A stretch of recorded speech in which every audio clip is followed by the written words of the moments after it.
Olá pessoal, tudo bem com vocês? Estamos aqui para mais uma aula de processo civil, dessa vez com o tema Elementos do Processo Civil. Recapitulando que estamos seguindo a obra do professor Humberto Teodoro Júnior, que é o nosso referencial teórico aí para esse primeiro semestre. Para quem está com muita saudade de mim, colocar uma fotinho ali para a gente poder se visualizar, ou melhor, para vocês poderem me ver. Ainda estou adotando essa sistemática aqui porque eu não encontrei nenhum programa que eu conseguisse utilizar e pudesse ter as imagens dos slides e também a minha imagem. Eu acho que o acadêmico está mais interessado em visualização dos slides que o PowerPoint nos oferece aqui do que efetivamente ter contato com o professor, ver o professor. As nossas comunicações ocorrem dentro do fórum, espero que terminada a aula aqui vocês acessem o fórum e façam pelo menos 2 perguntas e respondam outras 2 perguntas dos colegas para que a gente possa fazer a interação. Eu vou apontando ali o que está certo, o que está errado nas respostas, ok? Talvez eu também vá tentar disponibilizar um link para vocês na aula de hoje, para a gente poder interagir pessoalmente, mas ainda estou testando o programa. Então, se for possível, a gente vai ter um link lá na página e eu vou dar maiores detalhes durante o fórum, perfeito? Também está aí o e-mail institucional, para que se alguém tiver alguma outra dúvida após o encerramento do fórum, eu posso estar respondendo via e-mail. Só peço aí para se identificar o assunto Covid e o seu nome, porque eu recebo uma centena de e-mails nesse período aí, para facilitar a localização e poder dar prioridade à resposta de vocês, beleza? Provavelmente não responda por e-mail, provavelmente eu respondo aqui na própria aula, quando eu estiver gravando, como vamos fazer logo na sequência. Ok? Então vamos dar início aos nossos trabalhos de hoje. Bom, o primeiro e-mail que eu tenho, na verdade, o único e-mail que foi enviado desta turma, é o da Caroline. E ela me pede para esclarecer um pouco melhor alguns assuntos. O primeiro deles é a diferença entre fundamento legal e fundamento jurídico. Bom, entendam, no processo civil ou em qualquer outra estrutura do direito, quando fala legal, nos remete automaticamente à lei. Então, estou falando aqui do artigo 3º do Código de Processo Civil, artigo 18 do Código Civil, artigo 20 da Lei do Mandado de Segurança. Então, fundamento legal é aquele que decorre da lei. Quando a gente fala lei, entenda-se lei, decreto-lei, Constituição, artigo 5º da Constituição, se trata de um fundamento legal. Por outro lado, o fundamento jurídico ele é bem mais amplo, se refere a todo o ordenamento jurídico, a tudo aquilo que serve de fundamento. Então, dentro do fundamento jurídico, eu também tenho a lei, ok? Mas muito mais do que a lei. Eu tenho a doutrina, eu tenho a jurisprudência, a súmula. Então, assim, são todos os outros elementos que compõem a nossa estrutura do direito que podem estar fundamentando a minha petição inicial. Então, eu não tenho obrigação de colocar fundamento legal na petição inicial. Eu tenho obrigação de colocar fundamento jurídico. Aí, como eu disse na aula, mas muitos de vocês têm acesso às minhas petições e surpreendem que eu sempre procuro colocar o texto do artigo da lei. Mas faço isso apenas para facilitar a vida do juiz, para não ter que ficar procurando. Afinal de contas, ninguém é obrigado a decorar um número de um artigo e o seu conteúdo, ok?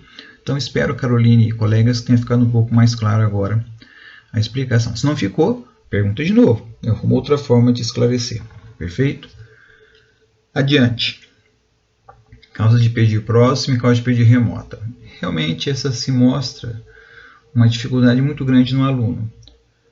Há muitos anos que eu ministro a disciplina e sempre nesse momento do conteúdo surge essa mesma dúvida. Então, vamos dizer assim, para dizer que algo é remoto ou que algo está próximo, eu dependo do meu referencial. Então, daqui, de onde eu estou gravando essa aula, até a Lua, é perto ou é longe? Certamente é muito longe. Todavia, aquele que está numa estação espacial, ele está muito mais perto da Lua do que eu. Então, assim, depende de onde você se encontra para dizer se algo é próximo ou se algo é remoto, se algo é distante. Pois bem, no processo civil, qual é o nosso referencial?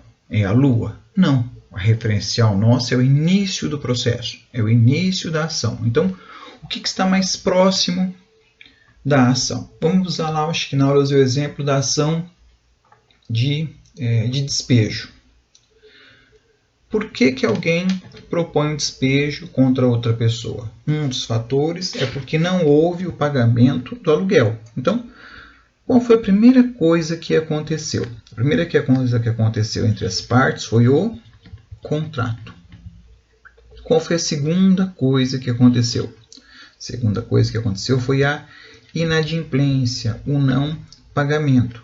Para só então eu ter a terceira coisa, que seria a ação, que seria o processo. Pergunto a vocês, o que está mais próximo do processo? O contrato ou o inadimplemento?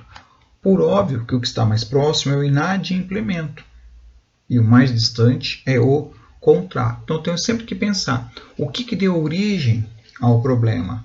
O que está mais perto da minha ação? Essa é a minha causa de pedir próxima.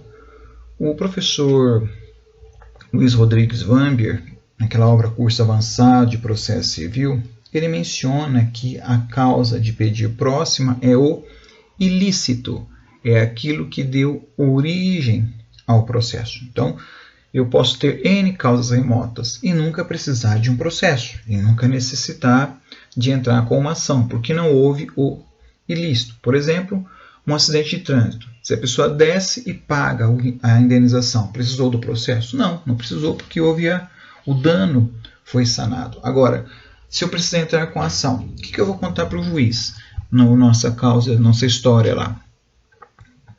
Numa sequência lógica. O que aconteceu primeiro? O acidente ou a negativa do pagamento? Então, a causa de pedir próxima, o ilícito é o não pagamento. E o acidente de trânsito? O acidente de trânsito é a causa de pedir remota. É a primeira causa, é a origem da relação entre as partes. Ok? Espero que tenha esclarecido aí mais essa dúvida da Caroline. E de algum outro colega que porventura a tenha também. Outro assunto, pedido imediato é o pedido imediato. Aqui eu me valho daquela regrinha que eu coloquei nos slides para vocês. Bem, a palavra bem, B-E-M, termina com a consoante M, para eu poder me recordar, para poder me lembrar. Então, bem é o imediato, é o bem da vida, é aquilo que eu quero conseguir com o processo. Eu quero uma indenização, eu quero um despejo, eu quero uma ordem que autorize o ocular grau. Então, é aquilo que eu vou ganhar com o processo. O pedido imediato é aquilo que eu vou ganhar com o processo. É claro, aquilo que o autor ganha e aquilo que o réu perde, digamos assim. De outro lado, eu tenho o pedido imediato. Com esse izinho faz toda a diferença. Então, o imediato ele é a pretensão jurídica. Eu digo para os alunos que é o verbo condenar, declarar, decretar. Esse é o imediato. O imediato é aquilo que o advogado vai saber, aquilo que o jurista vai saber, porque o pedido imediato qualquer pessoa sabe. Se ela não recebeu as suas contas, ela sabe que o crédito dela é num valor determinado. O bem da vida, ela sabe o que é. Ela pode não saber como que ela busca essa proteção dentro do processo. Ok? Pois bem, por fim, conexão. A conexão na pergunta aqui. Quando as partes são iguais, não seria possível entrar com uma ação só? Sim, seria possível. No exemplo que eu dei nos slides, era uma ação de despejo e uma ação de cobrança, salvo engano. Perdão, era uma ação de despejo por falta de pagamento e também por ter alterado o interior do imóvel. Ela poderia numa ação só ter colocado as duas. Então a conexão, para que haja conexão, é importante que eu tenha ou a causa de pedir ou o pedido que ele seja idêntico, para que eu possa então caracterizar uma causa de pedir. Ok? Beleza, pessoal? Então, se você tinha alguma dúvida da aula passada, eram essas. Se eu persistiram alguma coisa, colegas e Caroline, fique à vontade, mande questões para mim para o e-mail que está lá no primeiro slide. Tá bom? agora sim, dando continuidade da onde paramos na nossa última aula. Vamos começar. Bom, o autor fala para nós aí agora, por último momento, do que é processo. É importante que na sequência ele vai falar sobre competência, vai explicar para nós onde é que a gente propõe as ações. Então, quando a gente fala de processo, o que é o processo? Processo, ele vem da palavra processum, ou derivando da palavra procedere, que é a ação de adiantar-se, ir adiante, caminhar. Então, processo nada mais é do que uma forma de fazer. Olha lá, a gente falou várias vezes, eu vou ter uma petição inicial, eu vou ter uma citação, eu vou ter uma audiência, eu vou ter uma contestação, enfim, eu vou tendo perícias, eu vou tendo atos processuais até que, finalmente, num dado momento, depois de diversos caminhares, diversos andares, diversos procederes, eu vou chegar a uma sentença. Então, esse é o percurso de todo um processo. Pois bem, importante lembrar ainda como que acontece, como que é esse caminho. Esse caminho a gente pode trilhá-lo lembrando que eu tenho o seguinte, processo, como o autor coloca no texto, sequência de atos das partes e do órgão judicial tendentes à formação ou à atuação do comando jurídico. Como que é isso, pessoal? A gente tem que as partes, quem são as partes? O autor e o réu, que eles vão trabalhar por meio de petições. Então, tudo aquilo que um advogado faz, tudo aquilo que um advogado elabora, chama-se petição, ou no plural, petições. É claro que as duas principais, as duas mais relevantes, seriam lá a petição inicial formulada pelo autor e também a contestação formulada pelo réu. Bom, mas não é só isso. Como está escrito lá em cima, sequência dos atos das partes e do órgão judicial. Eu também vou ter atos praticados pelo juiz, que é o nosso órgão judicial.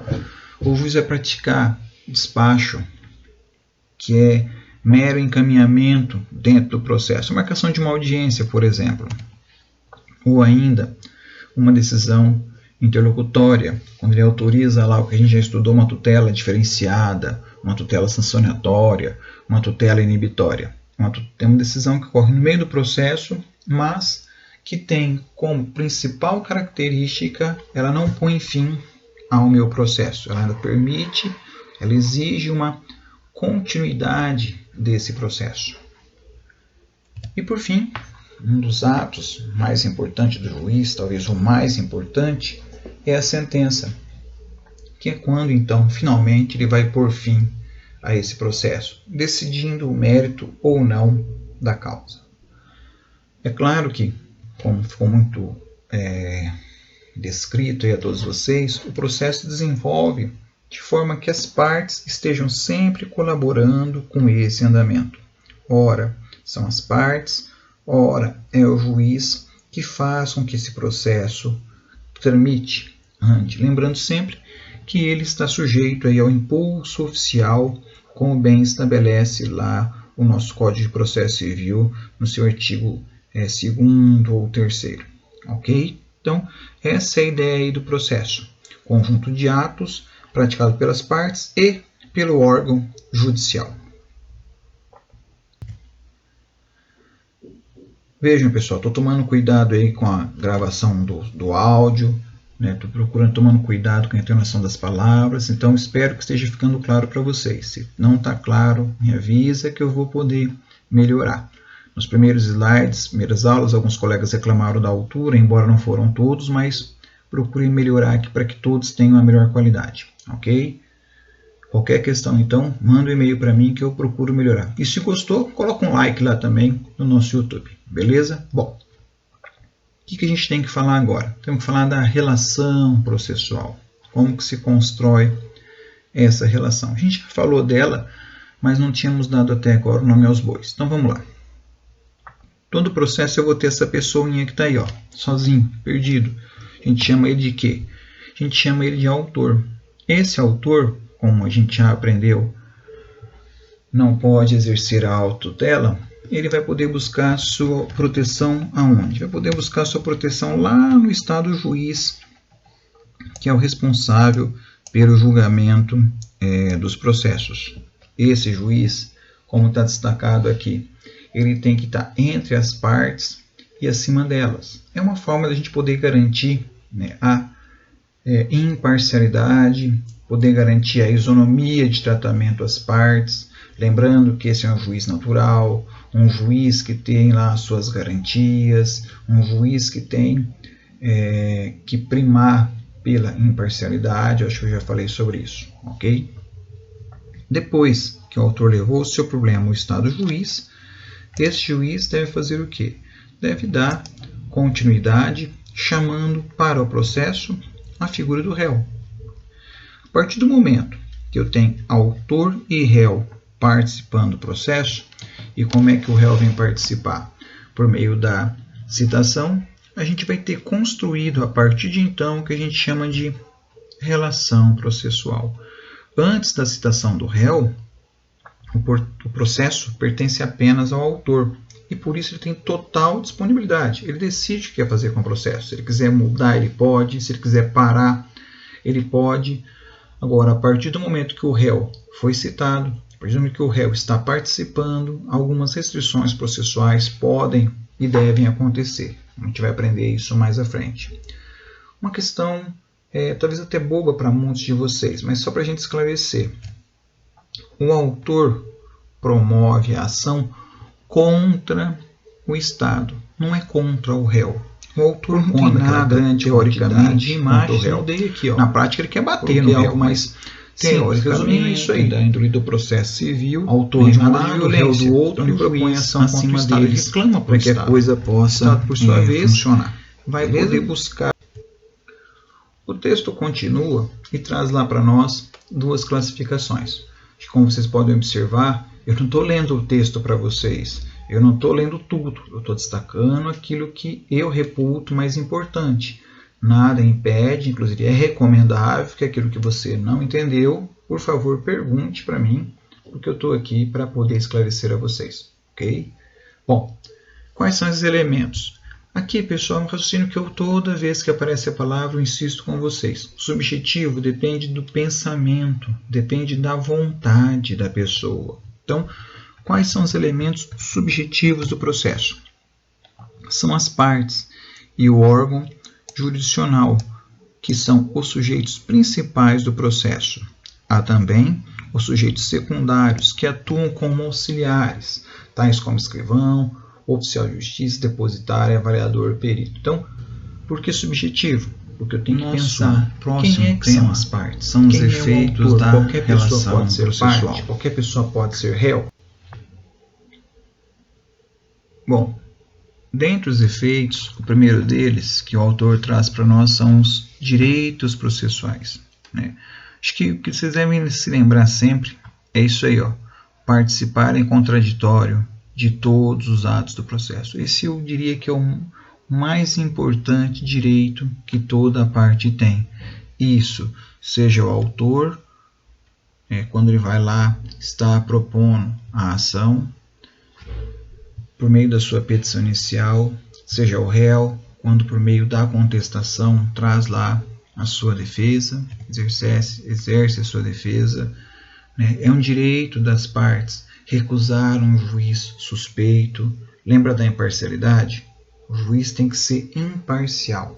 Se nós observarmos que o juiz não é imparcial, se pesar sobre ele alguma coisa que possa afastá-lo, por exemplo, amizade íntima, você descobre que o juiz é muito amigo da parte, do autor ou do réu, jogam bola junto, viajam férias com as famílias juntos, ficam na mesma casa de campo, na mesma casa de praia, algo ali que pode de fato tirar a liberdade de julgar desse juiz. Então, as partes têm o direito de recusar esse juiz, é um direito que as partes possuem. E é claro, tem também o direito de recorrer. Se as partes não concordarem com a decisão do juiz, nada mais justo do que elas terem esse direito de apresentar os seus recursos, ok? Depois dos direitos, o autor vem e fala em obrigação.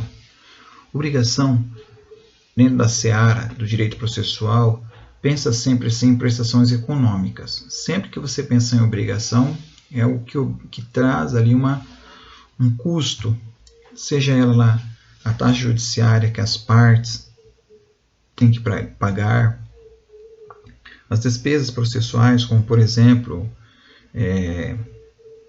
expedição de um AR para poder fazer a citação ou a intimação de uma testemunha, pagamento de custas em gerais, ou talvez e ainda mesmo os honorários advocatícios.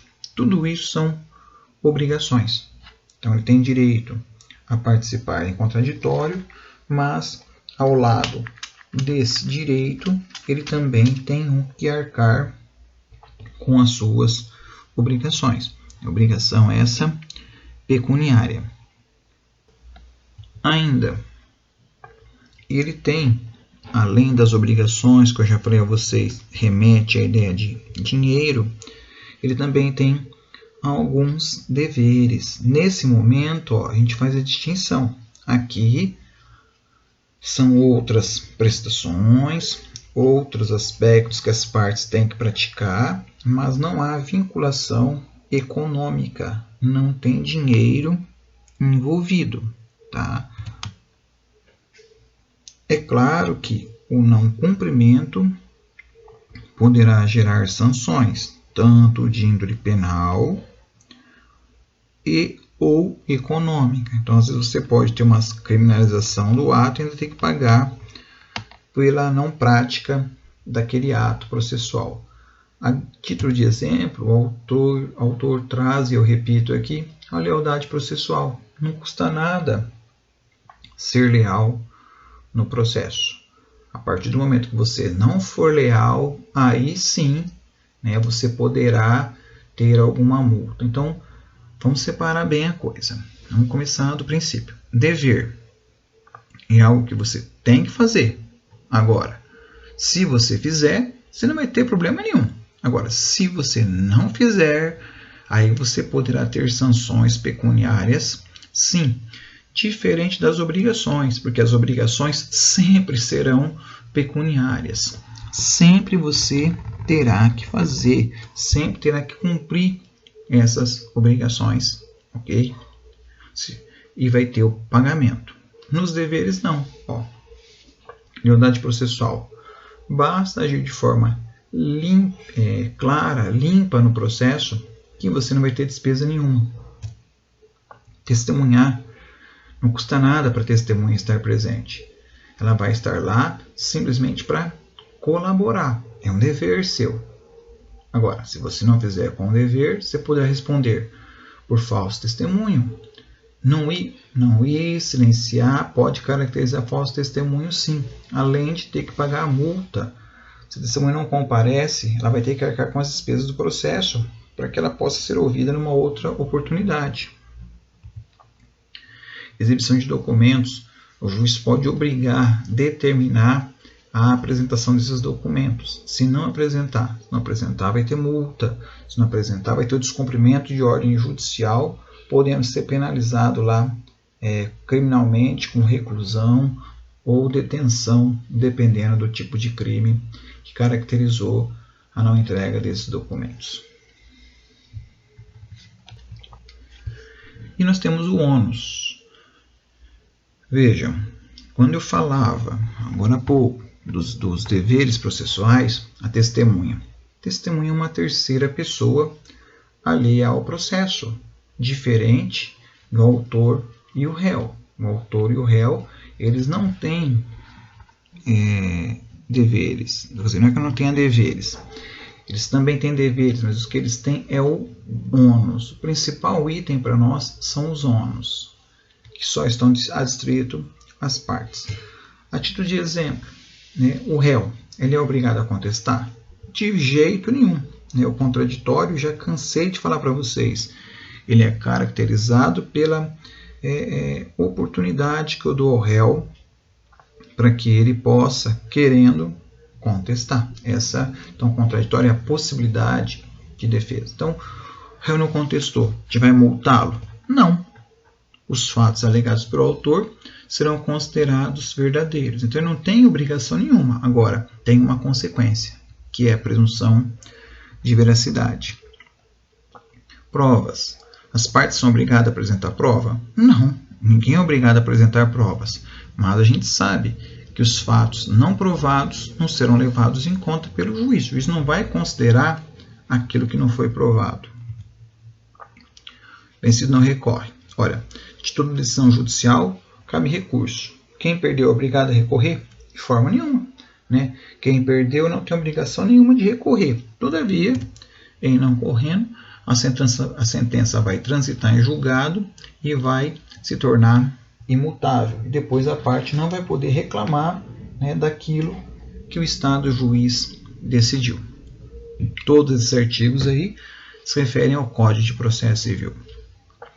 Indo para as nossas conclusões. Então é muito próximo, muito parecido o tal do ônus e o dever processual. Ônus.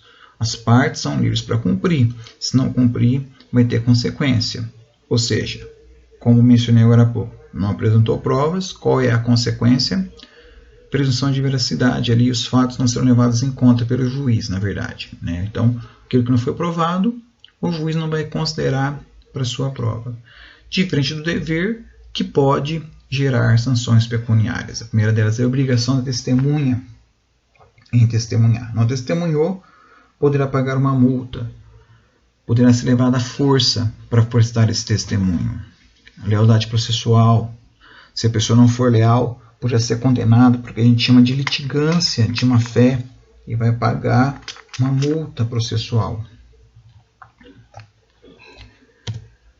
Exibição de documentos. Se a pessoa não apresentar, poderá ser sancionada, pagar multa e responder criminalmente. Ok? Então essas são as ideias que nós tínhamos para hoje. Me agradeço a atenção de todos vocês aí e vamos estar no fórum para responder as dúvidas que vocês porventura tenham. Agradeço a atenção de todos e espero muito em breve poder estar em contato com vocês novamente. Tá bom? Forte abraço.